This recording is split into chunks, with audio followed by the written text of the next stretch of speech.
ఈ మధ్య కాలంలో ఇంటికొచ్చి వెడ్డింగ్ కార్డు ఇవ్వడం కన్నా వాట్సాప్ లో వెడ్డింగ్ కార్డును పంపించడం అనేది ఒక ఆనవాయితీగా మారింది. ఈ వెడ్డింగ్ ఇన్విటేషన్ల పేరిట ప్రతి ఏటా ఎన్ని సైబర్ నేరాలు జరుగుతున్నాయో తెలుసా? వీళ్ళ ఊబిలో పడి చదువుకున్న వాళ్ళు, చదువు రాని వాళ్ళు ఎంతమంది డబ్బులు కూడగొట్టుకున్నారో. ఈ రోజుల్లో వాట్సాప్ వాడడం అనేది ఒక నిత్యావసరం అయిపోయింది అనుకో. ఇంటి పనులు కానీ, ఆఫీస్ పనులు కానీ, దేనికైనా మనం వాట్సాపే ఎక్కువ యూజ్ చేస్తాము. అలానే ఇంటికొచ్చి వెడ్డింగ్ ఇన్విటేషన్స్ ఇచ్చే తీరిక లేక వాట్సాప్లోనే పంపించేస్తున్నారు వెడ్డింగ్ ఇన్విటేషన్స్.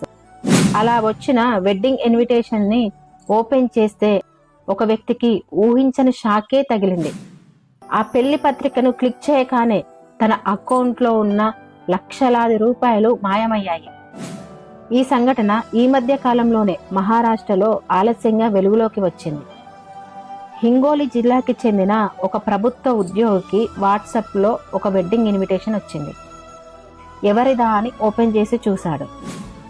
సంతోషాలకు తలుపులు తీసే ఒక్క మార్గం ప్రేమ మాత్రమే అని రాసింది.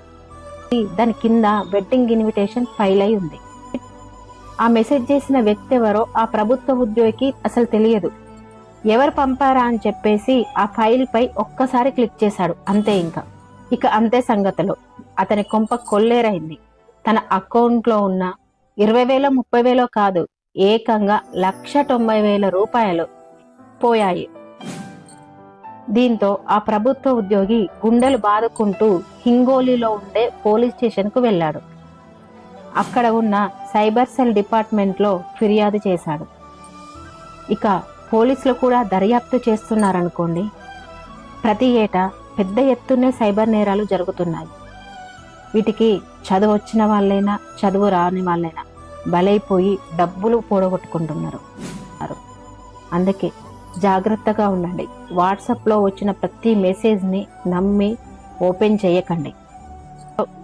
ఇలాంటి సైబర్ నేరగాల వలలో పడకుండా ఉండాలంటే ఈ వీడియోని తప్పకుండా అందరికీ చేరేలాగా షేర్ చేయండి. అందరూ జాగ్రత్తగా ఉండండి.